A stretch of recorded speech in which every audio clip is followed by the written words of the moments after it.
Hi. History, അതും Indian history. നിങ്ങൾക്ക് യാതൊരു പരിചയവും ഇല്ലാത്തൊരു ടോപ്പിക് അല്ല ഇത്. ഏൻഷ്യൻ ഇന്ത്യൻ ഹിസ്റ്ററിയിലെ അശോകൻ ചക്രവർത്തിനെ പറ്റി ആയിക്കോട്ടെ, അക്ബർ ചക്രവർത്തി, ഗാന്ധിജി, നെഹ്റു, എല്ലാരെയും പറ്റി അത്യാവശ്യം കാര്യങ്ങൾ നിങ്ങൾക്കറിയാം. ഇപ്പൊ ഞാൻ പറഞ്ഞത് ചരിത്ര പുരുഷന്മാരെ പറ്റി. ഇതല്ലാതെ സിഗ്നിഫിക്കന്റ് ഹിസ്റ്റോറിക്കൽ ഇവന്റ്സ് സജസ് ബ്രിട്ടീഷുകാരെ എങ്ങനെ ഇന്ത്യയിലേക്ക് വന്നു, അവർ നമ്മളെ എങ്ങനെ അടിമപ്പെടുത്തി, ആൻഡ് നമ്മൾ അവരുടെ കയ്യിൽ നിന്ന് എങ്ങനെ സ്വാതന്ത്ര്യം നേടി, ഇതൊക്കെ ഇതിനെപ്പറ്റിയൊക്കെ നിങ്ങൾക്ക് അറിയാം അല്ലെ? വ്യക്തമായ ധാരണയുണ്ട്. ഈ ഇത്രയും ധാരണ മതിയോ ഒരു കോമ്പറ്റീറ്റീവ് എക്സാം ക്രാക്ക് ചെയ്യാൻ? കാരണം ഇന്ത്യയിലെ മിക്ക കോമ്പറ്റീറ്റീവ് എക്സാംസിനും അവർ സിലബസ് ആയിട്ട് പറയാം ഇന്ത്യൻ ഹിസ്റ്ററി, പോളിറ്റി, ജോഗ്രഫി എന്നൊക്കെ. അപ്പൊ നിങ്ങളുടെ കയ്യിലുള്ള ഈ ഒരു അറിവ് വെച്ച് UPSC സിവിൽ സർവീസ് എക്സാം പോലെയുള്ളൊരു എക്സാം ക്രാക്ക് ചെയ്യാൻ പറ്റും? ഇല്ല എന്നാണെങ്കിൽ ഇനി എന്തോ ഒരു അഡീഷണൽ ഇൻഫർമേഷൻ നിങ്ങൾ ഉണ്ടാക്കിയെടുക്കണം. അതെങ്ങനെ അറിയാൻ പറ്റും? എവിടുന്ന് പഠിക്കണം? എങ്ങനെ പഠിക്കണം? ഇതൊക്കെ ഡീറ്റെയിൽ ആയിട്ട് ഡിസ്കസ് ചെയ്യുന്ന ഒരു സെഷനാണിത്. അപ്പോൾ എല്ലാവർക്കും സീഡ് IASന്റെ ഹിസ്റ്ററി അനാലിസിസിലേക്ക് സ്വാഗതം.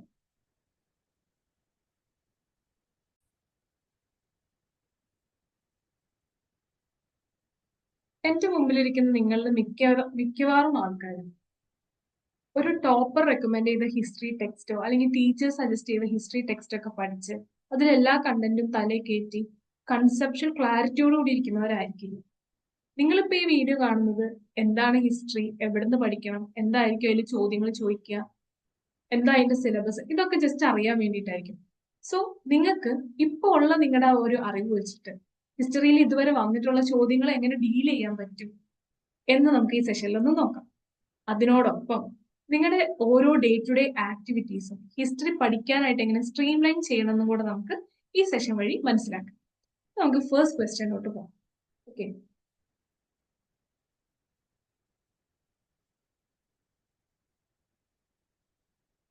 ഫസ്റ്റ് ക്വസ്റ്റ്യൻ നോക്കാം. Where is the famous Virupaksha temple located? Virupaksha temple എന്ന് കേൾക്കുമ്പോൾ ചിലപ്പോൾ പെട്ടെന്ന് നിങ്ങളുടെ മനസ്സിലേക്ക് ഈ ഈ ടെമ്പിളോ ഇന്ത്യയിലെ ആർക്കിടെക്ചറോ ഒന്നും ആയിരിക്കില്ല. പെട്ടെന്ന് വിരൂപക്ഷ ടെമ്പിൾ, ആനന്ദ് എന്ന് പറഞ്ഞ സിനിമ കുറച്ചു പേരെങ്കിലും ഓർക്കാൻ ചാൻസ് ഉണ്ട്. കാരണം ഇങ്ങനത്തെ സിനിമയിലെ കുറെ കാര്യങ്ങൾ എപ്പോഴും നിങ്ങളുടെ മനസ്സിൽ അങ്ങനെ റീറ്റെയിൻ ചെയ്ത് കിടക്കും. അതായത് ആനന്ദ് സിനിമ അത് തന്നെ വളരെ നല്ലൊരു പടമായിരുന്നു. ആൻഡ് അതിലെ അവരുടെ ട്രഷർ ഹണ്ടും അവരുടെ ഹംപിയിലേക്കുള്ള യാത്രയും, ഈവൻ ആ സിനിമയുടെ മെയിൻ തീം ഹംപിയിലേക്കുള്ള യാത്രയായിരുന്നു. അപ്പൊ അതൊക്കെ നിങ്ങളുടെ മനസ്സിൽ എപ്പോഴും ഉണ്ടാവും. സോ ഇനി മുതൽ നിങ്ങൾ സിനിമ കാണുമ്പോൾ ഇങ്ങനത്തെ കാര്യങ്ങൾ ശ്രദ്ധിക്കണം. അതായത് ആ സിനിമയിൽ പറയുന്ന ഹിസ്റ്റോറിക്കൽ ആയിട്ടുള്ള ഇവന്റ്സും ആർക്കിടെക്ചറൽ സൈറ്റ്സും അതിന്റെ ലൊക്കേഷനും അതിനെപ്പറ്റി എന്തെങ്കിലുമൊക്കെ ചിലപ്പോൾ സിനിമയിൽ തന്നെ നിങ്ങൾക്ക് കിട്ടും. ഇത് തന്നെ കുറെ കാര്യങ്ങൾ ഒരു ഡീറ്റെയിൽ ആയിട്ട് പറയുന്നുണ്ട് അല്ലെ? അപ്പൊ അതുപോലെ ഓരോ കാര്യങ്ങളും നിങ്ങൾ സിനിമയിൽ നിന്ന് ഇങ്ങനെ പഠിക്കാൻ നോക്കുക. അപ്പൊ നിങ്ങൾക്ക് സിനിമ കാണുന്നത് നിങ്ങളുടെ വെറുതെ സമയം നഷ്ടാവില്ല. അത് നിങ്ങൾക്ക് ഒരു കോമ്പറ്റീറ്റീവ് എക്സാം ക്രാക്ക് ചെയ്യാനുള്ള ഒരു ടൂള് മാത്രമായിട്ട് പിന്നെ അത് മാറും. അപ്പൊ ഇനി മുതൽ സിനിമ കാണുന്നത് ഈ ഒരു ആംഗിളിലും കൂടെ ആകാനായിട്ട് എല്ലാവരും ശ്രമിക്കാം. അപ്പോ ഇനിയപ്പോ ഈ ചോദ്യത്തിന്റെ ഉത്തരം നിങ്ങൾക്ക് വേഗം കിട്ടൂലോ. എന്താ അതിന്റെ ഉത്തരം? വേറൊന്നുമില്ല, വേറെ famous Virupaksha temple located Hampi. വെറൊരു സിനിമ കൊണ്ട് നിങ്ങൾക്ക് 2 മാർക്ക് കിട്ടി. Okay, next question.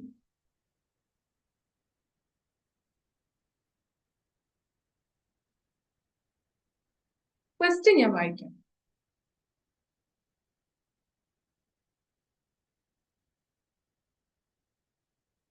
Consider the following statements. Francis Xavier was one of the founding members of Jesuit order. Second statement, Francis Xavier died in Goa and a church is dedicated to him there. Third statement, the feast of Saint Francis Xavier is celebrated in Goa each year. Which of the following statements given above are correct? Okay, ഒരു കാര്യം ഇവിടെ നിങ്ങൾ എല്ലാവരും ശ്രദ്ധിക്കണം. അതായത് statement based questions തരുമ്പോൾ നിങ്ങൾ first statement consider the following statement. Okay, അതിനുശേഷം നിങ്ങൾ ലാസ്റ്റ് പോയിട്ട് അതിൽ കറക്റ്റ് സ്റ്റേറ്റ്മെന്റ് ആണോ ചോദിച്ചിരിക്കുന്നത്, ഇൻകറക്റ്റ് സ്റ്റേറ്റ്മെന്റ് ആണോ ചോദിച്ചിരിക്കുന്നത് ചെക്ക് ചെയ്യണം. ഓക്കെ, എന്നിട്ട് വേണം നിങ്ങൾ ഓരോ സ്റ്റേറ്റ്മെന്റ് വായിക്കാൻ. അപ്പൊ ഇവിടുത്തെ ഫസ്റ്റ് സ്റ്റേറ്റ്മെന്റ് എന്താ? Francis Xavier was one of the founding members of Jesuit order.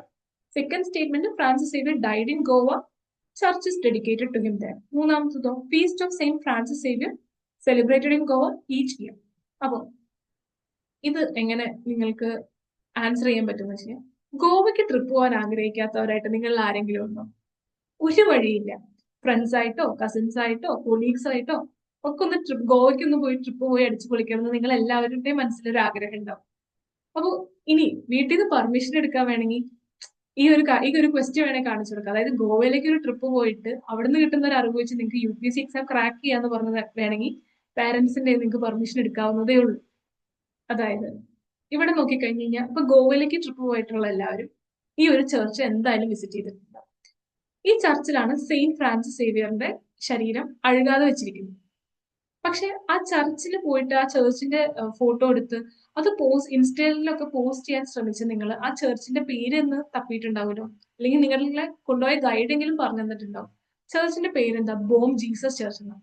ഒരു സെയിന്റിന് അല്ലെങ്കിൽ സെയിന്റിന്റെ പേരിൽ ഒരു ചർച്ച് ഡെഡിക്കേറ്റ് ചെയ്യുകയാണെങ്കിൽ അതിനർത്ഥം ആ ചർച്ചിന് ആ സെയിന്റിന്റെ പേരായിരിക്കും. അത് നിങ്ങൾക്ക് ചിന്തിക്കാവുന്നതാണ്. പക്ഷെ ഈ ചർച്ചിൽ സെയിന്റ് ഫ്രാൻസിസ് സേവിയറിന്റെ പേരിൽ ഡെഡിക്കേറ്റ് ചെയ്തെങ്കിൽ ചർച്ചിന്റെ പേരും ഫ്രാൻസിസ് സേവിയർ ചർച്ച് എന്നായിരിക്കണം അല്ലേ? അല്ല, ഇവിടെ പേരെന്താ? ബോം ജീസസ് ചർച്ച് എന്നാണ്.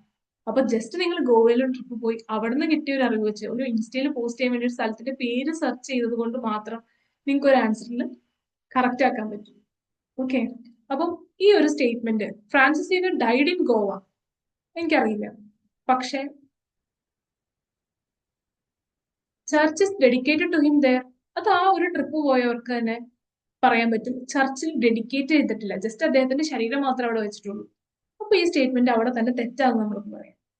അങ്ങനെ ഈ രണ്ടാമത്തെ ഉത്തരം അല്ലെങ്കിൽ രണ്ടാമത്തെ സ്റ്റേറ്റ്മെന്റ് തെറ്റാണെന്ന് നമ്മൾ കണ്ടുപിടിച്ചാൽ തന്നെ നമുക്ക് വേഗം ആൻസറിലോട്ട് എത്താം. ലാസ്റ്റ് ഓപ്ഷൻ 1, 2 and 3 എന്നാണ്. അപ്പൊ തന്നെ നമുക്ക് വേഗം സെക്കൻഡ്സിനുള്ള ആൻസർ കിട്ടും. സോ ഒരു ട്രിപ്പ് പോകുന്നതും ഒരിക്കലും വേസ്റ്റ് അല്ല, മനസ്സിലായോ? അത് ശരിയായ രീതിയിൽ വിനിയോഗിച്ച അല്ലെങ്കിൽ ഉപയോഗിച്ച ഡെഫിനറ്റ് ആയിട്ട് നിങ്ങൾക്ക് നല്ല മിക്ക എക്സാംസിനും അത് യൂസ്ഫുൾ ആവും. ഓക്കെ, അപ്പൊ ഇനി മുതൽ ട്രിപ്പ് പോകണം. ഓക്കെ, ട്രിപ്പ് പോകണം, അത് നല്ല രീതിയിൽ അതിൽ അവിടുന്ന് കിട്ടുന്ന ഇൻഫർമേഷൻ ഉപയോഗിക്കുകയും ചെയ്യാം. ഓക്കെ, അപ്പൊ നമുക്ക് നെക്സ്റ്റ് ക്വസ്റ്റ്യനിലോട്ട് പോകാം. നെക്സ്റ്റ് ക്വസ്റ്റ്യൻ ആണ്,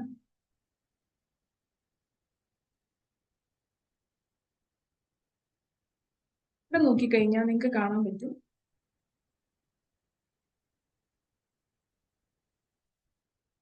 ഓക്കെ,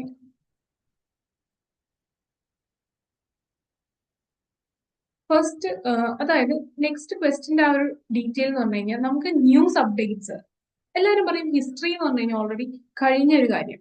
അപ്പൊ അതിലേക്ക് കറണ്ട് അഫയേഴ്സ് പഠിക്കാൻ പറ്റൂ അല്ലെങ്കിൽ ഇൻകോപ്പറേറ്റ് ചെയ്യാൻ പറ്റൂ എന്ന് നമ്മൾ ചിന്തിക്കുന്നുണ്ടാവും. പക്ഷെ നിങ്ങളുടെ ഹിസ്റ്ററി എന്ന സബ്ജക്റ്റിന്റെ കൂടെ കുറച്ച് കറണ്ട് അഫയർ ഡീറ്റെയിൽസും കൂടെ നിങ്ങൾ പഠിച്ചു വെക്കണം. ആൻഡ് അത് ഏത് ആംഗിളിൽ നിന്ന് വേണം ഈ കറണ്ട് അഫയേഴ്സിലുള്ള ന്യൂസ് ഹിസ്റ്ററിയോടുകൂടി ചേർക്കാന്നുള്ളത് നമുക്ക് ഈ ഒരു സ്ലൈഡിൽ നിന്ന് മനസ്സിലാക്കാം. ഓക്കെ, ഫസ്റ്റ് ക്വസ്റ്റ്യൻ നോക്കി. Which of the following was the latest inclusion in the intangible cultural heritage list of UNESCO?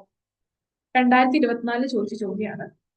2023 UNESCO recent എന്ത് യുനെസ്കോ ഇന്ത്യ എന്നുള്ള ഒരു സംഭവം ഒരു ഡാൻസ് ഫോമിന് ഇൻടാഞ്ചിബിൾ കൾച്ചറൽ ഹെറിറ്റേജ് ലിസ്റ്റിലോട്ട് ആഡ് ചെയ്തു. അത് ഏതാണെന്നാണ് ചോദ്യം. അപ്പം ഇന്ത്യയിലെ കുറെ ആർട്ടും കൾച്ചറും ഇന്ത്യക്ക് ഒത്തിരി നമ്മുടെ ഇന്ത്യ കൾച്ചറൽ പരമായിട്ടും ആർട്ടിസ്റ്റിക് പരമായിട്ടും ഭയങ്കര റിച്ച് ആണ്. സോ ഇന്ത്യയുടെ ഏതെങ്കിലും കൾച്ചറൽ ഇവന്റ്സോ ആർട്ട് ഫോംസോ അല്ലെങ്കിൽ ഏതെങ്കിലും ഇന്ത്യയുടേതായിട്ടുള്ള ചില സ്പോർട്സ് ഫോംസ് ഒക്കെ എന്താ പറയാ ഇന്റർനാഷണൽ റെക്കഗ്നിഷൻ കിട്ടിയിട്ടുണ്ടെങ്കിൽ ഡെഫിനറ്റ് ആയിട്ട് നിങ്ങൾ അത് പഠിച്ചു വെക്കണം. കാരണം ഇന്ത്യയുടെ ആർട്ടും കൾച്ചറും എന്ന് പറഞ്ഞ ഒരു സെപ്പറേറ്റ് സെഷൻ നമ്മുടെ ഇന്ത്യൻ ഹിസ്റ്ററി തന്നെ ചോദിക്കുന്നുണ്ട്. ഓക്കെ, അപ്പോൾ ഈ ഡീറ്റെയിൽസ് ന്യൂസിൽ എവിടെയെങ്കിലും ഇമ്പോർട്ടന്റ് ആയിട്ട് ഇപ്പൊ നിങ്ങൾ എക്സാം എഴുതുന്നതിന് കഴിഞ്ഞ 2 വർഷം മുന്നേ ഇപ്പൊ നിങ്ങൾ അടുത്ത വർഷമാണ് എക്സാം എഴുതുന്നെങ്കിൽ അതിന് 2 വർഷം മുന്നേ വരെ വന്നിട്ടുള്ള എല്ലാ ഇങ്ങനത്തെ കൾച്ചറൽ ഇവന്റ്സും നിങ്ങൾ നോട്ട് ചെയ്ത് വെക്കുക. ഓക്കെ, അത് നിങ്ങൾ അപ്ഡേറ്റ് ചെയ്തുകൊണ്ടേയിരിക്കുക. പിന്നെ ഏതെങ്കിലും മിനിസ്ട്രി ചില ആർട്ട് ഫോംസ് ചില പർട്ടിക്കുലർ ട്രൈബൽ ആർട്ട് ഫോംസ് അല്ലെങ്കിൽ ചില ഏതെങ്കിലും ഒരു സ്റ്റേറ്റിന്റെ ചില സാധനങ്ങളൊക്കെ എന്തെങ്കിലും അവരതിനെ സെലിബ്രേറ്റ് ചെയ്താൽ അത് നിങ്ങൾ എഴുതുക. കറണ്ട് അഫയർ നോട്ടായിട്ട് ഹിസ്റ്ററിന്റെ കൂടെ ആഡ് ചെയ്ത് വെക്കും. ക്ലിയർ ആണല്ലോ? അപ്പൊ ഇങ്ങനെയാണ് ന്യൂസ് അല്ലെങ്കിൽ ഡെയിലി അപ്ഡേറ്റ്സ് നമ്മൾ ഡെയിലി കറണ്ട് അഫയേഴ്സിൽ നിന്ന് നമ്മൾ UPSCന്റെ ഹിസ്റ്ററി നോട്ട്സ് അപ്ഡേറ്റ് ചെയ്യുന്നത്. ക്ലിയർ അല്ലേ? ആൻഡ് അടുത്തൊരു കാര്യം കൂടെ, അപ്പൊ ഇതിന്റെ ആൻസർ വന്നിട്ട് ഗർഭ ഡാൻസ് ആണ്. ആൻഡ് നെക്സ്റ്റ് ഒരു കാര്യമാണ് ഇനി നമ്മൾ ഏതൊക്കെ, അപ്പൊ ഞാൻ പറഞ്ഞു ഇങ്ങനത്തെ കാര്യങ്ങൾ വരുന്നത് നോട്ട് ചെയ്ത് വെക്കണം എന്ന് പറഞ്ഞു. അതായത് ചില കൾച്ചറൽ ഇവന്റ്സ് സിഗ്നിഫിക്കന്റ് ആയിട്ട് കറണ്ട് അഫയേഴ്സിൽ വരുന്നത് നോട്ട് ചെയ്ത് വെക്കണം എന്ന് പറഞ്ഞു. അത് എന്തൊക്കെയാണെന്ന് നമ്മൾ അറിയണമെങ്കിൽ അത് നമ്മുടെ വീണ്ടും ഹിസ്റ്ററിയുടെ ക്വസ്റ്റ്യൻസ് നോക്കാം. ഇതിൽ ഓപ്ഷനിൽ നോക്കിക്കഴിഞ്ഞ് കഴിഞ്ഞാൽ dance forms, musical instruments, prehistoric cave paintings, okay, അതുപോലെ tribal languages, last tribal languages, ഇങ്ങനെ കുറച്ച് കാര്യങ്ങളുണ്ട്. അപ്പൊ ഇതൊക്കെയാണ് നമ്മൾ ഇവിടെ നോട്ട് ചെയ്ത് വെക്കേണ്ട കാര്യം. ക്ലിയർ ആണോ? അപ്പൊ ഇതൊക്കെ നോട്ട് ചെയ്ത് വെച്ച് കഴിഞ്ഞാൽ ഡെഫിനറ്റ് ആയിട്ട് ഇങ്ങനത്തെ കാര്യങ്ങൾ ന്യൂസിൽ അപ്ഡേറ്റ് ചെയ്ത് വരുമ്പോൾ, അല്ലെങ്കിൽ ന്യൂസിൽ അതിനെപ്പറ്റി കുറച്ചുകൂടെ സിഗ്നിഫിക്കന്റ് ആയിട്ട് പറയുമ്പോൾ നിങ്ങൾ എന്ത് ചെയ്യണം? നിങ്ങളുടെ നോട്ടിലേക്ക് ഇത് ആഡ് ഓൺ ചെയ്യണം. ക്ലിയർ അല്ലേ? ഓക്കെ. അടുത്തൊരു ഇതാണ്, ഇവിടെ നിങ്ങൾ നോക്കി,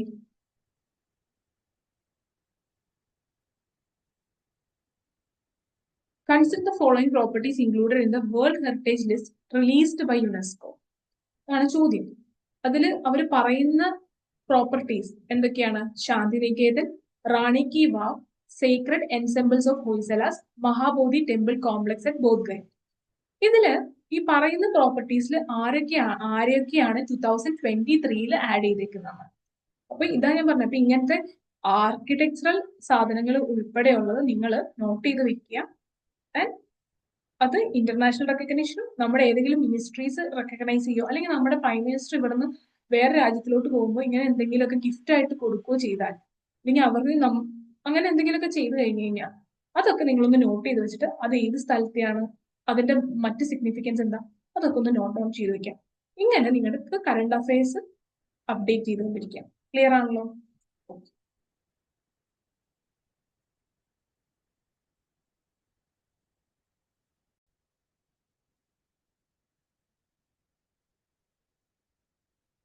ഓക്കെ. ഇനി നമുക്ക് നമ്മുടെ സാമാന്യ ബുദ്ധി വെച്ചിട്ട്,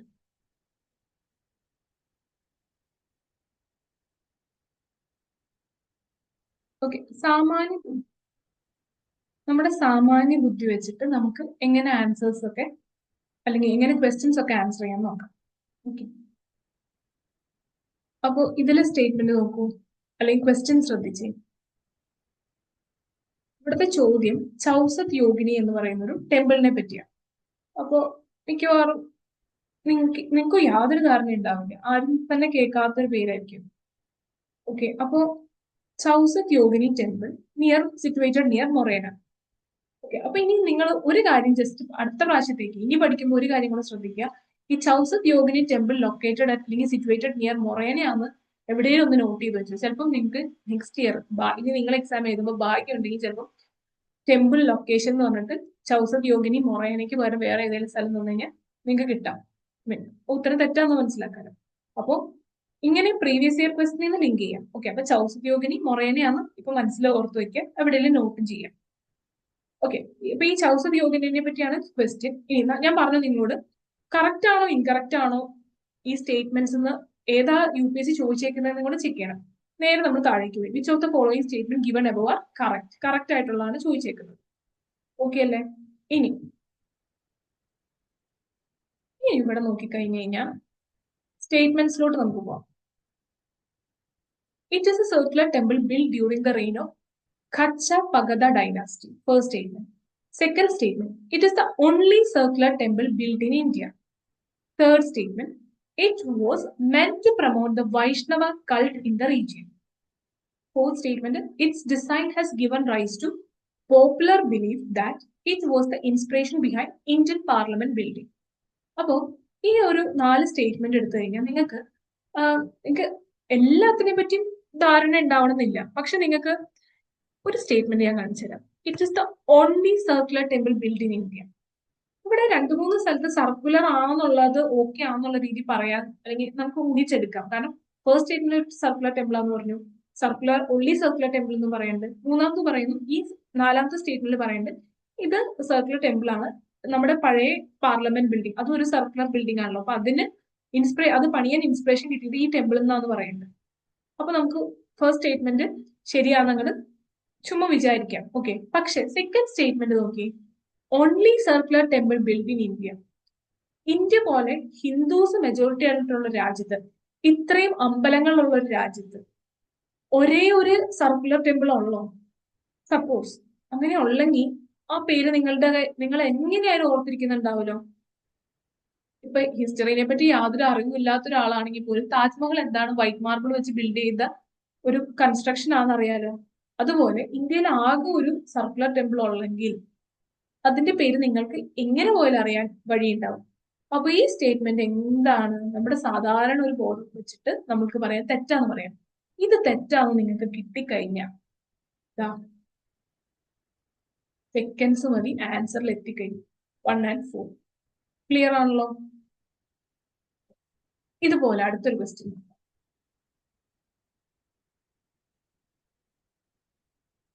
ഇവിടെ ചോദിച്ചിരിക്കുന്നത് which of the following statement about Sangam literature in ancient south India is correct? Okay, ചോദ്യം ഒന്നുകൂടെ വായിക്കാം. സംഗം ലിറ്ററേച്ചറിൽ ഏൻഷ്യൻ സൗത്ത് ഇന്ത്യനെ പറ്റി എഴുതിയ സംഗം ലിറ്ററേച്ചറിൽ തന്നിരിക്കുന്ന സ്റ്റേറ്റ്മെന്റിൽ ഏതൊക്കെയാണ് ശരി എന്നാ ചോദിച്ചേക്കുന്നത്? ഒന്നുകൂടെ ശ്രദ്ധിച്ചോളൂ. ക്വസ്റ്റ്യൻ വേർഡ് എന്താണ്? കറക്റ്റ് എന്നാ ചോദിച്ചേക്കുന്നത്. മിക്കവാറും ബാക്കി എല്ലാം വായിച്ചിട്ട് നിങ്ങൾ ഇവിടെ കറക്റ്റ് തെറ്റിക്കരുത്. അപ്പൊ കറക്റ്റ്, ഈ തന്നിരിക്കുന്ന സ്റ്റേറ്റ്മെന്റിൽ കറക്റ്റ് ആയിട്ടുള്ളത് ഏതാണെന്നാണ് ചോദ്യം. സ്റ്റേറ്റ്മെന്റ്സ് നോക്കാം. Sangam poems are devoid of any reference to material culture. Okay. Next, the social classification of Varna was known to Sangam poets. Third statement, Sangam poems have no references to warrior ethic.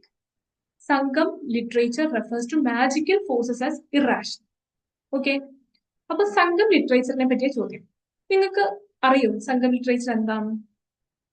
അപ്പൊ ഈ വായിച്ചതെന്ന് അറിയാം, ancient south ഇന്ത്യയായിട്ട് ബന്ധപ്പെട്ട എന്തോ സാധനമാണ് സംഘം literature.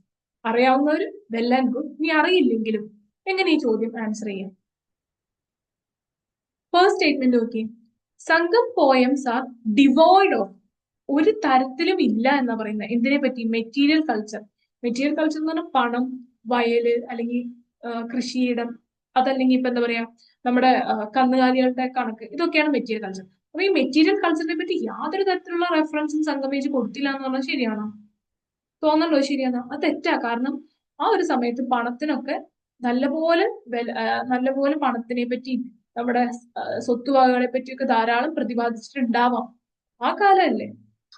എല്ലാവരും എന്താ പറയാ പണം എന്തായാലും ഒന്നും വേണ്ട, നമുക്ക് സന്തോഷം മാത്രം മതി എന്ന് ആ കാലത്ത് ആരും ചിന്തിച്ചിട്ടുണ്ടാവില്ല. അതുകൊണ്ടാണ് ഓരോ കാലഘട്ടത്തിലും ഓരോ രാജാക്കന്മാരും ഉണ്ടായി വന്നത്. പണ്ടത്തെ കാലത്ത് എല്ലാവരും രാജാക്കന്മാരായിരുന്നു. രാജഭരണം നമുക്ക് അത്രയെങ്കിലും നമുക്കറിയാലോ. അപ്പൊ ഈ ഒരു കാര്യം തെറ്റാന്നറിയാം. അടുത്ത മൂന്നാമത്തെ സ്റ്റേറ്റ്മെന്റിലോട്ട് പോകാം. The Sangam poems are no references to warrior ethic. Sangam എന്ന് പറയുന്ന സ്ഥലത്ത് രാജാക്കന്മാരായിരുന്നു. ആ രാജാക്കന്മാര് വാരിയർ എത്തിക്സിനെ പറ്റി യാതൊരു റെഫറൻസും ഈ ഒരു ലിറ്ററേച്ചറിൽ കൊടുത്തില്ല എന്ന് നിങ്ങൾക്ക് തോന്നുന്നുണ്ടോ? ഇല്ല, അതും തെറ്റാ. അടുത്തത്, Sangam literature refers to magical forces as irrational.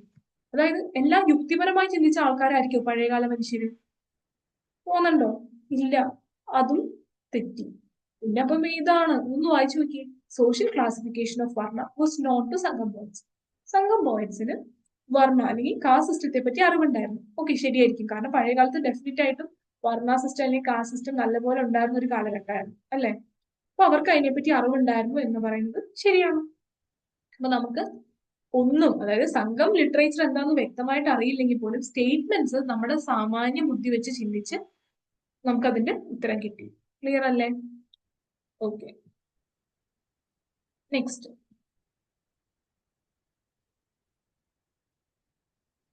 ഇവിടെ ഇത് നേരത്തെ ഒന്ന് നമ്മൾ മാർക്ക് ചെയ്ത് പോയിട്ടുണ്ട്. അപ്പം ജസ്റ്റ് ഒന്ന് എല്ലാവരും ഒന്ന് എക്സ്ക്യൂസ് ചെയ്യുക.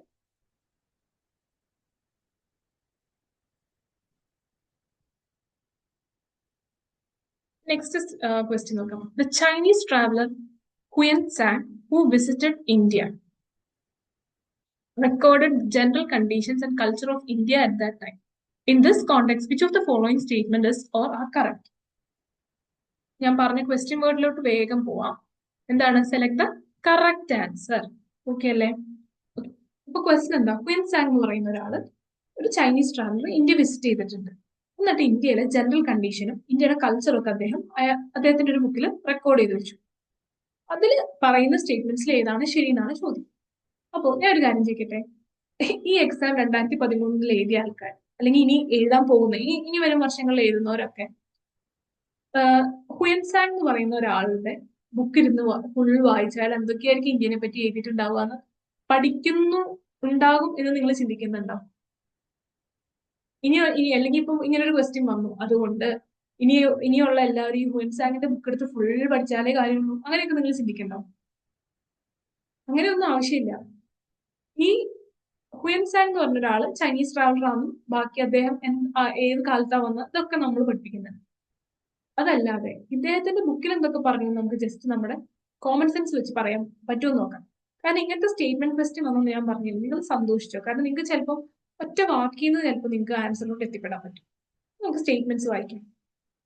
First statement, the road and river routes were completely immune from robbery. First statement അതാണ്. Second statement, as regards punishment for offences, ordeals by fire, water, and poison were the instruments for determining the innocence or guilt of a person. Third, the tradesmen had to play duties at ferries and barrier stations. ഏതാണ് correct answer? അപ്പൊ ഞാനൊരു കാര്യം ചെയ്യട്ടെ. First statement എടുത്തേ, the roads and river routes were completely immune from robbery. ഇത് ancient ഇന്ത്യയിൽ വന്നൊരു Chinese ട്രാവലറാണ്. ഇയാള് ഇന്ത്യയുടെ അന്നത്തെ കാലഘട്ടത്തിലെ കാര്യങ്ങളെ പറ്റി ബുക്കിൽ എഴുതിയിട്ടുണ്ട്. പഴയ കാര്യമാണ്. നിങ്ങൾ പണ്ട് തൊട്ടേ നിങ്ങളുടെ ചെറുപ്പം തൊട്ടേ കുറെ കഥകളിൽ കേട്ടിട്ടുണ്ടാവും.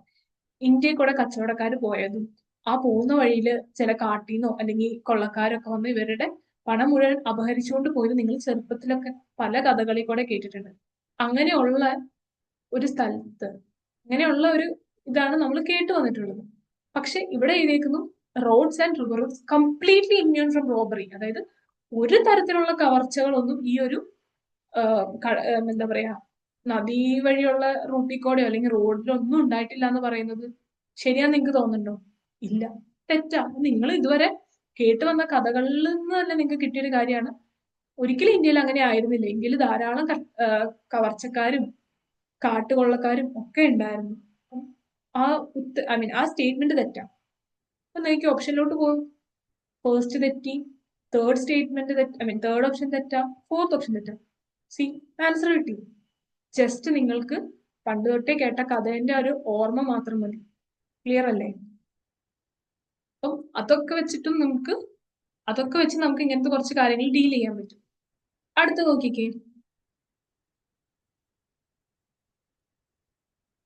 ഞാനിത് മാക്സിമം ഇറേസ് ചെയ്തത്. എനിക്ക് അറിയത്തില്ല ഇത് എന്തുകൊണ്ട് വീണ്ടും ഇങ്ങനെ വന്നു. അപ്പം നിങ്ങളിപ്പോ ആൻസറിലേക്ക് നോക്കണ്ട. ഓക്കെ, അടുത്ത ചോദ്യം. With reference to revenue collection by Cornwallis, consider the following statement. Okay, നേരെ ക്വസ്റ്റ്യനിലോട്ട് പോവുക. Which of the following statement, അല്ലെങ്കിൽ തന്നിരിക്കുന്നതിൽ ആരാണ് കറക്റ്റ് എന്നാണ് ചോദ്യം. ഓക്കെ, ഫസ്റ്റ് സ്റ്റേറ്റ്മെന്റ് എന്താ? ഓക്കെ, ഫസ്റ്റ് സ്റ്റേറ്റ്മെന്റിൽ പോണതിന് മുന്നേ എന്താ ചോദിക്കുന്നത്? അതായത് ഒരു റവന്യൂ കളക്ഷൻ ടൈപ്പ് കോൺവാലിസ് എന്ന് പറയുന്ന ആരോ കൊണ്ടുവന്നു. നിങ്ങൾക്ക് കോൺവാലിസ് ആരാന്ന് ചിലപ്പോൾ അറിയുന്നുണ്ടാവില്ല. എന്ത് ടൈപ്പ് റവന്യൂ കളക്ഷൻ ആണ് അദ്ദേഹം കൊണ്ടുവന്നത് ഇതൊന്നും നിങ്ങൾക്ക് അറിയുന്നുണ്ടാവില്ല. പക്ഷെ നമുക്ക് സ്റ്റേറ്റ്മെന്റ് വായിച്ചു നോക്കാം, എന്തെങ്കിലും കോമൺ സെൻസ് ഉപയോഗിക്കാൻ പറ്റുമോ അറിയാൻ വേണ്ടി. Okay, first statement, under the Ryotwari settlement of revenue collection, peasants were exempted from revenue payment in case of bad harvest or natural calamities. ഇവിടെ എന്താ പറയുക?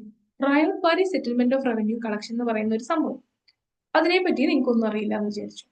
പക്ഷെ peasants were exempted from revenue payment in case of bad harvest or natural calamities. അതായത് ഇന്ത്യയിൽ ഒരു വർഷം മോശപ്പെട്ട കാലാവസ്ഥയോ അല്ലെങ്കിൽ നല്ല കൃഷി അല്ലെങ്കിൽ എന്തെങ്കിലും പ്രകൃതി ദുരന്തം കാരണം നല്ല ഒരു കൃഷി എന്താ പറയാ വിളവ് നമുക്ക് കിട്ടിയില്ല എന്നുണ്ടെങ്കിൽ നമ്മള് ബ്രിട്ടീഷുകാര് നമുക്ക് നികുതി അത്രയും കൊടുക്കണ്ട എന്ന് ഇന്ത്യക്കാരോട് പറയുന്നതാണ് ഫസ്റ്റ് സ്റ്റേറ്റ്മെന്റ്.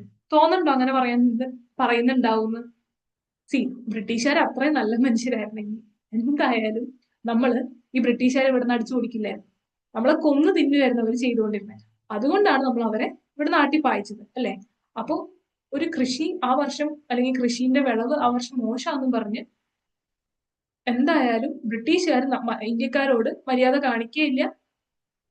എത്ര നികുതി പണമാണോ പിരിച്ചുകൊണ്ടിരുന്നത് അതിനൊരു കുറവ് വരുത്താനും സമ്മതിക്കില്ല.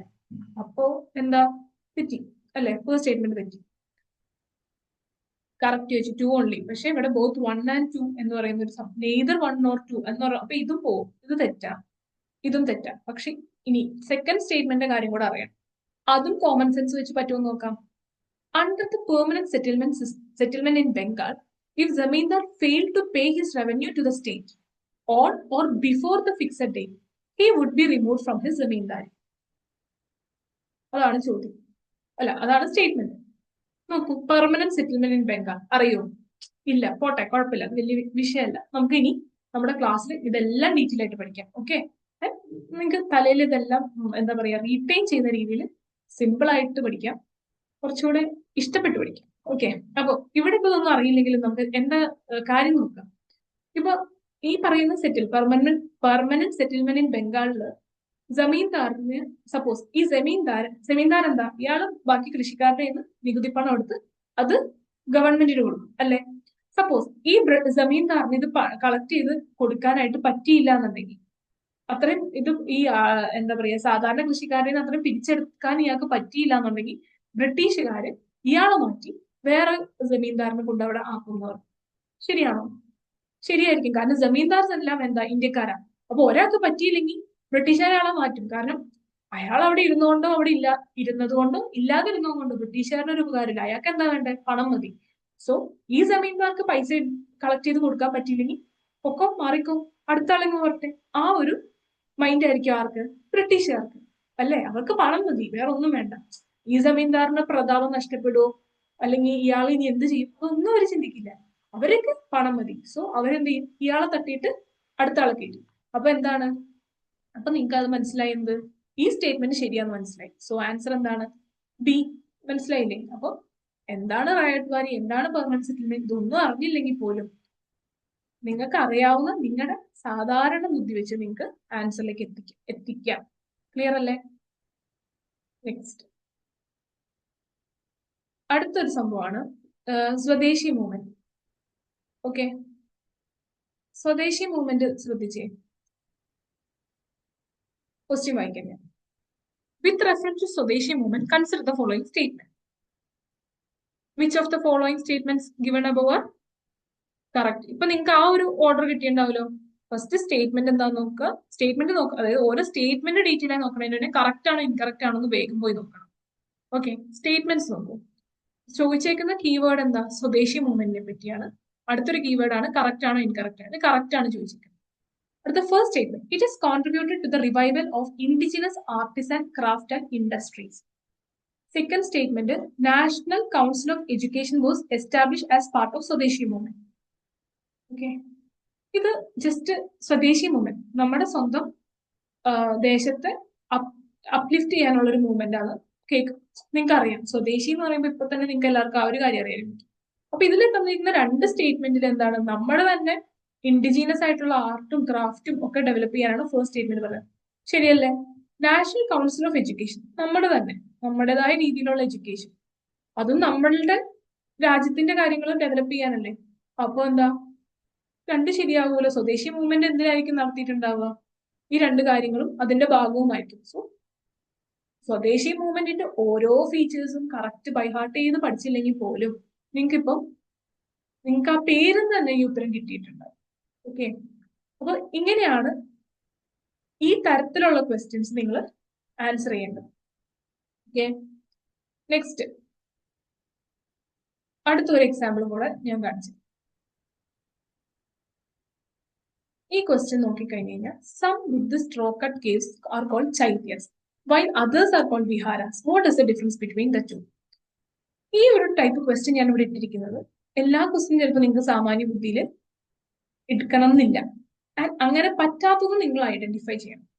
അത് ഐഡന്റിഫൈ ചെയ്യാനുള്ള ഒരു ഇതാണ് നമുക്ക് ഫസ്റ്റ് നമ്മുടെ കയ്യിൽ അതിന് നമ്മൾ പ്രാക്ടീസ് ചെയ്യണം. ഓക്കെ, പ്രാക്ടീസ് ആണ് എല്ലാത്തിന്റെയും ബേസ്.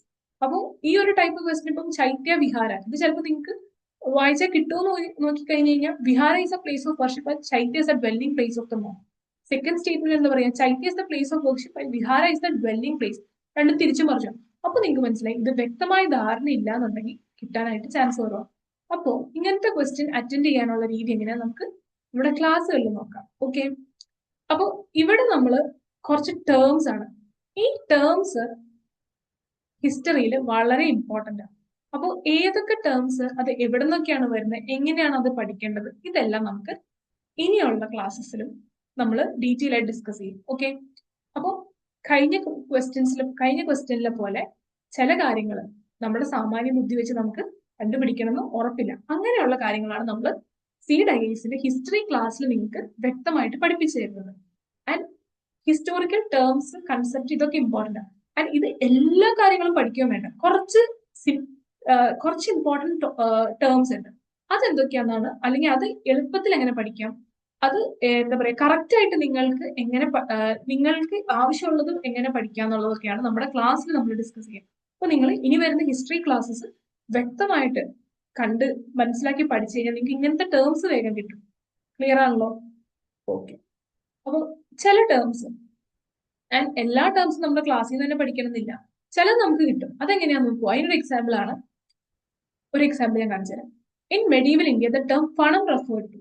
പണം എന്ന് പറയുമ്പോൾ നിങ്ങൾക്ക് അറിയാവുന്ന ഒരു വാക്ക്, അതായിട്ട് റിലേറ്റ് ചെയ്യാൻ പറ്റുന്ന ഒരു വാക്ക് ഏതാ? പണം അല്ലെ? അപ്പൊ നിങ്ങൾ നോക്കിക്കഴിഞ്ഞാൽ അതിന്റെ ഓപ്ഷൻ എന്തൊക്കെയാ? Clothing, coins, ornaments, weapon. കിട്ടിയ ആൻസർ കോയിൻ. അപ്പൊ ചില ടേംസ് നിങ്ങളുടെ ഈ പറഞ്ഞ പോലെ നിങ്ങൾക്ക് അറിയാവുന്ന ഒരു ടേം ആയിട്ട് കണക്ട് ചെയ്ത് നിങ്ങൾക്ക് ആൻസറിലോട്ട് എത്തിപ്പെടാൻ പറ്റും. അപ്പൊ ഇങ്ങനത്തെ ബാക്കി വേർഡ്സ് എന്തൊക്കെ ഉണ്ടാവും ഹിസ്റ്ററിയിൽ നിങ്ങൾക്ക് അറിയണമെങ്കിൽ നമ്മുടെ ബാക്കി ക്ലാസ്സസ് നിങ്ങൾ അറ്റൻഡ് ചെയ്താൽ മതി. ഓക്കെ.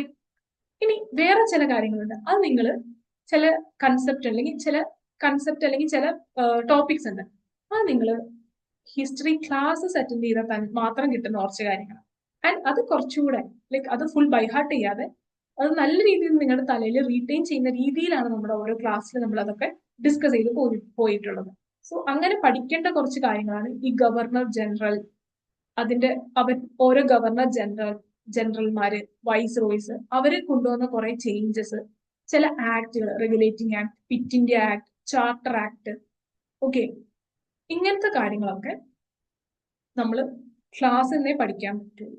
ഓക്കെ, ക്ലാസ് അറ്റൻഡ് ചെയ്തിട്ട് നമുക്ക്, കാരണം നിങ്ങൾ ഇത് ഒരു നോട്ട് അല്ലെങ്കിൽ നിങ്ങളൊരു ടെക്സ്റ്റ് എടുത്ത് വായിക്കാൻ പോയി കഴിഞ്ഞ് കഴിഞ്ഞാൽ ചിലപ്പം അത് ഫുൾ പഠിക്കേണ്ട ആവശ്യമില്ല. നിങ്ങൾക്ക് എന്താണ് ഇമ്പോർട്ടൻറ്റ്, അത് ഏത് ട്രിക്ക് ഉപയോഗിച്ച് പഠിക്കാൻ പറ്റും, അതൊക്കെ നമുക്ക് നമ്മുടെ ക്ലാസ്സിൽ നിന്ന് പഠിക്കാം. ഓക്കെ, അപ്പൊ ഈ ഒരു ക്വസ്റ്റിന്റെ നിങ്ങൾക്ക് ആൻസർ അറിയാമെങ്കിൽ ഈ വീഡിയോ എല്ലാം കണ്ടതിന് ശേഷം എനിക്ക് എന്റെ ആൻസർ ഒന്ന് ടെക്സ്റ്റ് ചെയ്യാം. ആൻഡ് ഇത് എങ്ങനെ നിങ്ങളുടെ മൈൻഡിൽ റീറ്റെയിൻ ചെയ്യാന്നുള്ളതിന്റെ ട്രിക്ക് ഞാൻ നിങ്ങൾക്ക് റിപ്ലൈ തരാം. ഓക്കെ, നമുക്ക് അടുത്ത ക്വസ്റ്റ്യൻ നോക്കാം. ചില കൺസെപ്റ്റ് അത് നമുക്ക് ക്ലാസ് തന്നെ അറ്റൻഡ് ചെയ്ത് പഠിക്കാം. ഓക്കെ, നെക്സ്റ്റ് നോക്കാം. ഇതുപോലെ മറ്റു കുറച്ച് കൺസെപ്റ്റ്സ് ആണ്, അല്ലെങ്കിൽ മറ്റു കുറച്ച് ടേംസ് ആണ് ഈ പറയുന്നത്. ഓക്കെ, ഏതൊക്കെയാ നോക്കൂ.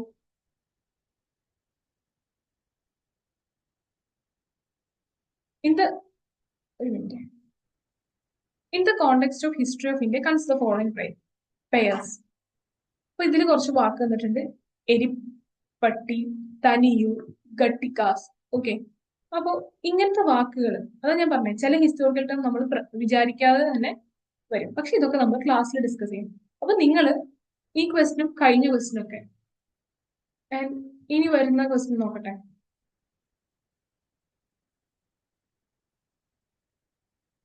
ഓക്കെ, ഇനി വരുന്ന ഒരു ടൈം ലൈൻ. അപ്പൊ ടൈം ലൈൻ, ചില ഹിസ്റ്റോറിക്കൽ ടേംസ്, ഇതൊക്കെ നമ്മൾ ക്ലാസ്സിലാണ് നല്ലപോലെ നിങ്ങളുടെ തലയിലേക്ക് ഏറ്റവും എളുപ്പത്തിൽ കയറുന്ന രീതിയിലും അത് അങ്ങനെ റീറ്റെയിൻ ചെയ്യുന്ന രീതിയിലും ക്ലാസ്സിൽ നമ്മൾ ഡിസ്കസ് ചെയ്തിട്ടുണ്ട്.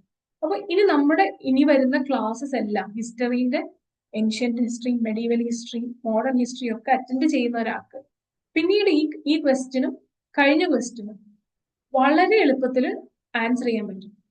അപ്പോൾ നിങ്ങൾ നമ്മുടെ ക്ലാസ് എല്ലാം അറ്റൻഡ് ചെയ്തതിന് ശേഷം ഈ 2 ക്വസ്റ്റ്യൻ മാറ്റി വയ്ക്കാം. ഇതിപ്പോ ആൻസർ ചെയ്യാനേ നിൽക്കണ്ട. ക്ലാസ് ഒക്കെ ഒന്ന് അറ്റൻഡ് ചെയ്ത്, എനിക്കൊരു ഏൻഷ്യൻ ഹിസ്റ്ററിന്റെ ക്ലാസ് അറ്റൻഡ് ചെയ്ത് കഴിയുമ്പോഴത്തേക്കും നിങ്ങൾക്ക് ഇതിന്റെ രണ്ടിന്റെയും ആൻസർ കിട്ടും. ഓക്കെ, അപ്പോൾ അതൊന്ന് നമുക്ക് ട്രൈ ചെയ്ത് നോക്കാം. ഓക്കെ, എപ്പോ ക്ലാസ് എല്ലാം അറ്റൻഡ് ചെയ്ത് ഈ പോയിന്റ്സ് ഒക്കെ നിങ്ങളുടെ തലയിൽ കയറി കഴിഞ്ഞ് കഴിഞ്ഞാൽ നിങ്ങൾക്ക് ഡെഫിനറ്റ് ആയിട്ടും ഈ 2 ചോദ്യത്തിന്റെയും ആൻസർ കിട്ടും. അപ്പൊ നമുക്കത് ഈ 2 ചോദ്യവും അന്നേരത്തേക്ക് മാറ്റിവെക്കാം. ഓക്കെ, നെക്സ്റ്റ്, ഇനി ചില ക്വസ്റ്റ്യൻസ് ഉണ്ട്, അത് നമുക്ക് പ്രീവിയസ് ഇയർ ക്വസ്റ്റ്യൻസ് തന്നെ പഠിക്കാൻ പറ്റും. ഇപ്പൊ ഞാൻ നിങ്ങളോട് പറഞ്ഞു ചൗസത്ത് യോഗിനി ടെമ്പിൾ അല്ലെ, ഈ ചൗസത്ത് യോഗിനി ടെമ്പിൾ മൊറേന എന്ന് പറഞ്ഞ സ്ഥലത്താണ് പഠിച്ചു വെച്ചോളാൻ പറഞ്ഞു.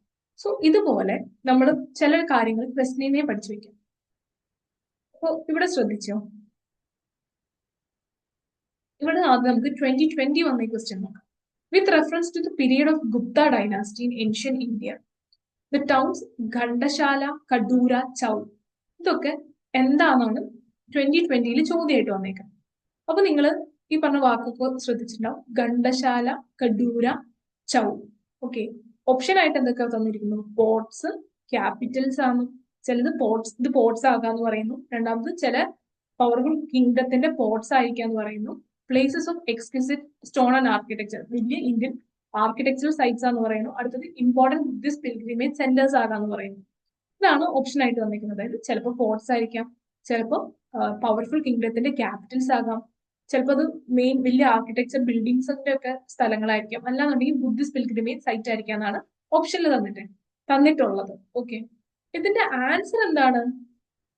ഈ പോർട്സ് ആണ് ഈ ആൻസർ. ഓക്കെ, അപ്പൊ ഈ ആൻസർ എത്തിപ്പെടുന്നതല്ല ഇമ്പോർട്ടന്റ് കാര്യം.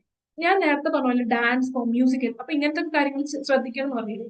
അപ്പൊ ഇതിൽ നിന്ന് നിങ്ങൾ പഠിക്കേണ്ട ഒരു കാര്യം, ഇങ്ങനെ ഹിസ്റ്ററിയിലെ ചില ടീംസ് ഉണ്ട്. അതായത് ഇമ്പോർട്ടന്റ് പോർട്സ്, പവർഫുൾ കിങ്ഡത്തിന്റെ ക്യാപിറ്റൽസ്, അതിൽ കൂടെ പോകുന്ന റിവേഴ്സ്, അല്ലെങ്കിൽ അവിടുത്തെ വേറെ എന്തെങ്കിലും സിഗ്നിഫിക്കന്റ് ജോഗ്രഫിക്കൽ ഫീച്ചേഴ്സ് ഉണ്ടെങ്കിൽ അതൊക്കെ, പിന്നെ മെയിൻ ആർക്കിടെക്ചറൽ സൈറ്റ്സ് ഏതൊക്കെയാണ് ഇന്ത്യയിലുള്ളത്, പിന്നെ Buddhist pilgrimage site, Jains pilgrimage site, ഇതൊക്കെ എന്താണ് നമ്മൾ ഈ തീംസ്, ഇങ്ങനത്തെ ഇമ്പോർട്ടന്റ് തീംസ് നോക്കിയിട്ട് അതിന്റെ ഇമ്പോർട്ടന്റ് സൈറ്റ്സ് പഠിച്ചു വെക്കുക.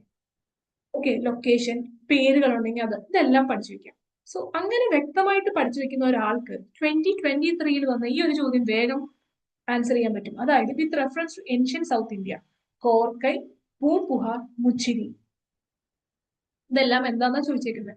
അതായത് ഇവിടെ പോർട്സിനെ പറ്റി പഠിക്കണം എന്ന് പറഞ്ഞു. അപ്പൊ നമ്മുടെ ക്ലാസ്സിൽ തന്നെ ഓരോ കിങ്ഡത്തിലും സിഗ്നിഫിക്കന്റ് ആയിട്ടുള്ള പോർട്സ് ഏതൊക്കെയാന്ന് പറഞ്ഞിട്ടുണ്ട്. അപ്പൊ ആ പോർട്സ് വ്യക്തമായിട്ട് പഠിക്കുന്ന ഒരാള് ഡെഫിനറ്റ്ലി അയാൾക്ക് ഈ പേര്, മറ്റ് ഇത് ഗുപ്ത ഡൈനാസ്റ്റിന്റെ സമയത്തുള്ള പോർട്ട് ആണെങ്കിൽ ഇത് സൗത്ത് ഇന്ത്യയിലെ പോർട്സ് ആണ്. അപ്പൊ സൗത്ത് ഇന്ത്യൻ കിങ്ഡത്തിലെ പോർട്സും നമ്മൾ വ്യക്തമായിട്ട് നമ്മുടെ ക്ലാസ്സിൽ പറയുന്നുണ്ട്.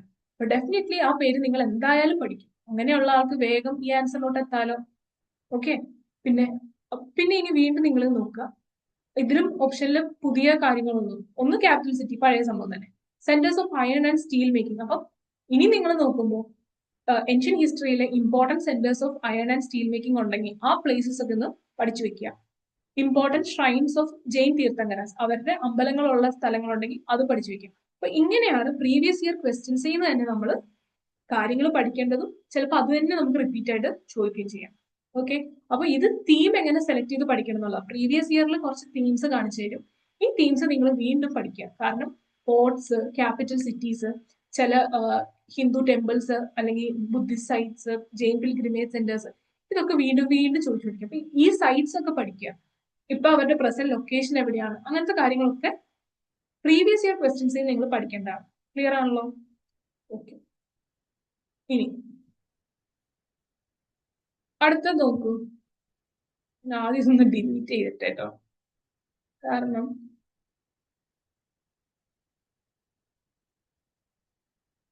നേരത്തെ ഞാൻ നോക്കി കഴിഞ്ഞപ്പോ ഇതൊന്നും ഉണ്ടായിരുന്നില്ല. ഇതെങ്ങനെ വരുന്നതെന്ന് എനിക്ക് മനസ്സിലായില്ല. സോറി. Okay, next. ഇപ്പം ഫസ്റ്റ് 2011 ക്വസ്റ്റ്യൻ നോക്കാം. Jain philosophy holds that the world is created and maintained by, എന്തോ ചോദ്യം നമുക്ക് നോക്കി. ജെയിൻ ഫിലോസഫിയിൽ പറയുന്ന അവരുടെ മെയിൻ തീം എന്താണെന്നാണ് ചോദ്യം. അതിന്റെ ഓപ്ഷൻ എന്തൊക്കെയാണ്? Universal law, universal truth, universal faith and universal soul. Okay, 4 കാര്യം. ജെയിൻ ഫിലോസഫിയുടെ സെൻട്രൽ ഐഡിയ എന്താണെന്നാണ് ചോദ്യം. അപ്പൊ 2011 ഡെഫിനറ്റ്ലി നമ്മൾ പ്രീവിയസ് ഇയർ ക്വസ്റ്റ്യൻ പഠിച്ചു വരുമ്പോൾ നമ്മൾ പഠിക്കും. ഇതിന്റെ ആൻസർ യൂണിവേഴ്സൽ സോൾ എന്നുള്ളതാണ് ആൻസർ. ഓക്കെ, ഇത് നമ്മൾ പഴയ ഒരു ക്വസ്റ്റ്യൻ പേപ്പറിൽ നിന്ന് പഠിച്ചു. ജെയിൻ ഫിലോസഫി, അതിന്റെ തീം യൂണിവേഴ്സൽ സോൾ ആണ് പഠിച്ചു. ഓക്കെ, ശരിക്കും പറഞ്ഞാൽ നമ്മൾ പഠിക്കുമ്പോൾ ജെയിൻ ഫിലോസഫിനെ അല്ലെങ്കിൽ ജെയിനിസത്തെ പറ്റി ഒത്തിരി പഠിക്കും. ചോദ്യം ഇത്രയേ ഉള്ളൂ. ഓക്കെ, ക്വസ്റ്റ്യൻ പേപ്പറിൽ നമ്മൾ പഠിച്ചൊരു കാര്യമാണ്. ഇതേ സാധനം 2023 ഒരു ചോദ്യമായിട്ട് വന്നു. അതെങ്ങനെയാ? Souls are not only the property of animal and plant life, but also of rocks, running water, and many other natural objects now looked on as living by other religious sects. ഈ full sentence നിങ്ങൾ ഒന്നുകൂടെ ഒന്ന് മനസ്സിലാക്കി വായിച്ചു കഴിഞ്ഞാൽ നിങ്ങൾക്ക് ഒരു കാര്യം മനസ്സിലാവും. ഈ യൂണിവേഴ്സൽ സോൾ എന്ന് പറയുന്ന ഒരു സാധനം ഡീറ്റെയിൽ ആയിട്ട് അങ്ങ് എക്സ്പ്ലെയിൻ ചെയ്ത് വെച്ചേക്കുന്നതാണ് ഈ ഒരു സ്റ്റേറ്റ്മെന്റ്. ക്ലിയർ ആണല്ലോ? അപ്പൊ ഇവിടെ അവരെന്താ പറയാ, souls are not only the property of animal and plant life but also of rocks, running water and many other natural objects not looked on as living by other religious sect. Okay, അതായത് universal soul എന്ന് പറഞ്ഞ concept elaborate ചെയ്ത് നിങ്ങൾക്ക് question ആയിട്ട് തന്നു. ചോദ്യം നോക്കൂ, നേരെ കഴിഞ്ഞ ചോദ്യം നേരെ തിരിച്ചിട്ടു. ഓക്കെ, എന്താ ചോദ്യം? The above statement reflects one of the core beliefs of which one of the following religious sect of ancient India? Answer എന്താ? ജൈനിസം. അതായത് നേരത്തെ 2011 എന്ത് ചോദിച്ചു? ജൈനിസം തന്നിട്ട് ജൈനിസം അതിന്റെ കോർ ഐഡിയ എന്താന്ന് ചോദിച്ചു. ഓക്കെ, 23 എന്ത് ചെയ്തു? കോർ ഐഡിയ ഒന്നുകൂടെ എക്സ്പാൻഡ് ചെയ്തിട്ട് ഏത് റിലീജിയസ് സെക്ടിന്റെ ആണ് ആ ഐഡിയ എന്ന് ചോദിച്ചു. മനസ്സിലായോ? അപ്പൊ ഇങ്ങനെ തിരിച്ചു മറിച്ചും UPSC ചോദിക്കുന്നുണ്ട്. ഓക്കെ, അപ്പൊ ആ രീതിയിൽ നിങ്ങൾ പഠിക്കണം. നെക്സ്റ്റ്. ഓക്കെ, ഇനി അടുത്ത് വരാം. ഇതൊന്ന് ഞാൻ വായിക്കട്ടെ. മാർച്ചിൽ കുറച്ച് നിങ്ങളുടെ സമയം പോകുന്നത് എനിക്കറിയാം. Sorry for that. ഓക്കെ, നോക്കാം. അടുത്തത് എന്താ നോക്കിയിട്ട്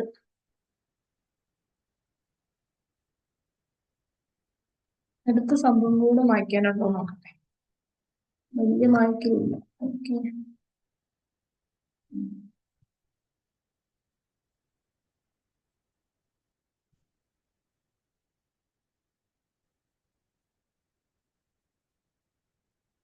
ഓക്കെ.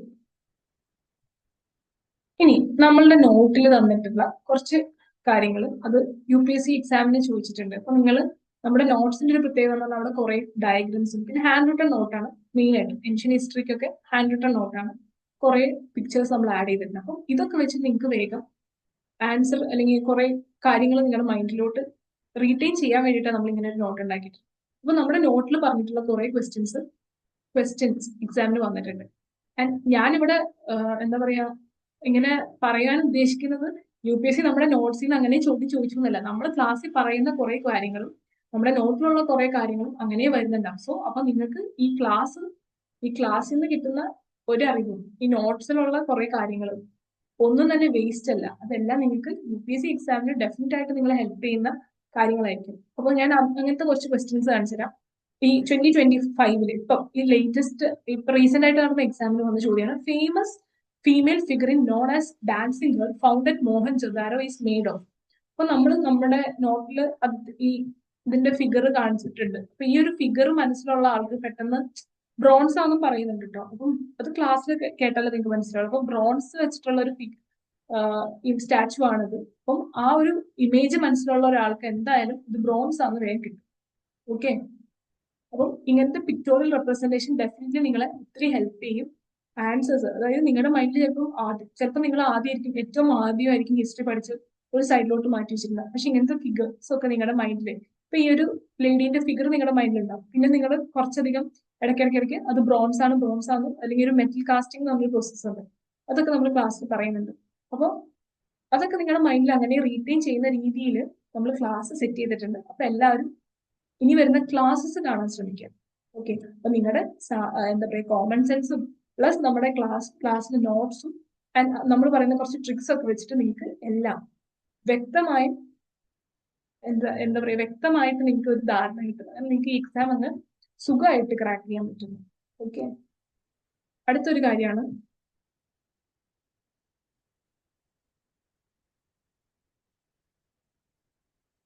ഇതെന്തോ ഒരു ടെക്നിക്കൽ ഇഷ്യൂ കേട്ടോ. ഞാൻ വരയ്ക്കുന്നിടത്തല്ല ഈ മാർക്കിംഗ് വരുന്നത്. Okay, next, who among the following rulers of ancient India had assumed the titles Vichitra Chitta, Mattavilasa, Gunabhara? Okay, ഇവിടെ നമ്മൾ പറഞ്ഞിട്ടുണ്ട് മഹേന്ദ്രവർമ്മൻ എന്ന് പറയുന്ന ഈ രാജാവിനാണ്. മഹേന്ദ്രവർമ്മൻ എന്ന് പറയുന്ന ഈ രാജാവാണ്. He's a poet and he compose വിചിത്ര ചിത്ര, മറ്റവിലാസ പ്രഹസനം. ഇതെല്ലാം ബുക്ക് ഇദ്ദേഹം എഴുതിയ പോയംസ് ആണെന്നാണ് നമ്മൾ ഇതിൽ പറഞ്ഞേക്കുന്നത്. ആൻഡ് ഇദ്ദേഹത്തിന് ഇത് വെച്ചിട്ട് തന്നെ ഒരു പേരുണ്ട്. അതായത് വിചിത്ര ചിത്ത, മറ്റവിലാസ എന്നൊക്കെ പേരും ഇദ്ദേഹത്തിനുണ്ട്. അപ്പം ഈ നോട്ട് പഠിച്ച് ഈ നോട്ടിൽ നിന്ന് കാര്യങ്ങൾ വ്യക്തമായി മനസ്സിലായ ഒരാൾക്ക് വേഗം തന്നെ ഈ ഉത്തരത്തിലേക്ക് എത്തിപ്പെടാൻ പറ്റും. മഹേന്ദ്രവർമ്മൻ. ഓക്കെ, നമ്മുടെ നോട്ട്സിലുള്ള ഒരു പോയിന്റും അത് വേസ്റ്റ് അല്ല. ലൈക്ക് അത് UPSC ചോദിക്കാൻ സാധ്യതയുള്ളതാണ്. നമ്മൾ വളരെ പ്രിസൈസ് ആയിട്ടും കൺസൈസ് ചെയ്തിട്ടാണ് നമ്മൾ നോട്ട്സ് നിങ്ങൾക്ക് പ്രൊവൈഡ് ചെയ്യുന്നത്. ഓക്കെ, കുറെ വാരി വലിച്ചില്ല, എന്നാൽ നിങ്ങൾക്ക് കാര്യങ്ങൾ വ്യക്തമായി മനസ്സിലാകുന്ന ഒരു നല്ല ഫ്ലോയിലുമാണ് നമ്മൾ ഓരോ നോട്ടും ഹിസ്റ്ററിന്റെ എന്നല്ല എല്ലാ സബ്ജക്റ്റിലെ നോട്ട്സും നിങ്ങൾക്ക് ഡിസൈൻ ചെയ്തിട്ടുണ്ട്. ഓക്കെ, അപ്പൊ നമുക്ക് അടുത്തൊരു ക്വസ്റ്റ്യൻ നമ്മളുടെ വെച്ച് ചോദിച്ചിരിക്കുന്നു ഒരെണ്ണം കൂടെ കാണിച്ചിട്ട്.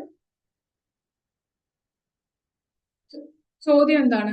Ashokan inscription suggest that Pradeshika, Rajuka and Gupta were important officers at.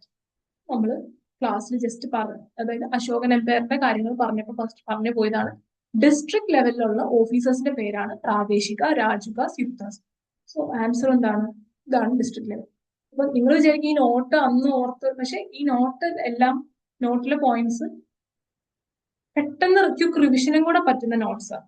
അപ്പോ ഒരു ഡീറ്റെയിൽ നോട്ടിനേക്കാൾ കൂടുതൽ ക്വിക്ക് റിവിഷന് പറ്റിയതും എന്നാൽ ഒരു ഫ്ലോയിൽ കാര്യങ്ങൾ പോകുന്ന ഒരു നോട്ടാണ് നമ്മുടെ. ആൻഡ് പ്ലസ് നമ്മുടെ ക്ലാസ് കൂടെ അറ്റൻഡ് ചെയ്താൽ ഡെഫിനറ്റ്ലി നിങ്ങൾക്ക് ഹിസ്റ്ററി എന്ന് പറഞ്ഞ സബ്ജക്ട് അഡീഷണൽ ആയിട്ട് കാര്യങ്ങൾ മനസ്സിലാക്കാൻ വേണ്ടി ഡെഫിനറ്റ്ലി ഹെൽപ്ഫുൾ ആയിട്ടുള്ള ക്ലാസ് ആണ് നമ്മളുടെ. അപ്പൊ ഇനി വരുന്ന ക്ലാസ്സും എല്ലാവരും അറ്റൻഡ് ചെയ്യുക.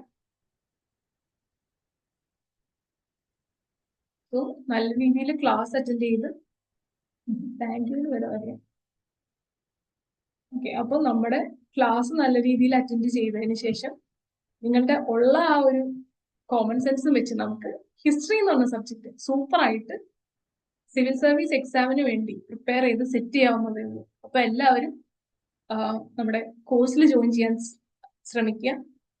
പിന്നെ നെക്സ്റ്റ് ഒരു സെഷനിൽ ഹിസ്റ്ററിയിലെ സിലബസ് എന്താണ്, എന്തൊക്കെ ബുക്സ് ആണ് റെഫർ ചെയ്യേണ്ടതെന്നും കൂടെ നെക്സ്റ്റ് സെഷനിൽ നമുക്ക് നോക്കാം. ഓക്കെ, അപ്പോൾ ഇന്നത്തെ സെഷൻ അറ്റൻഡ് ചെയ്ത എല്ലാവർക്കും താങ്ക് യു.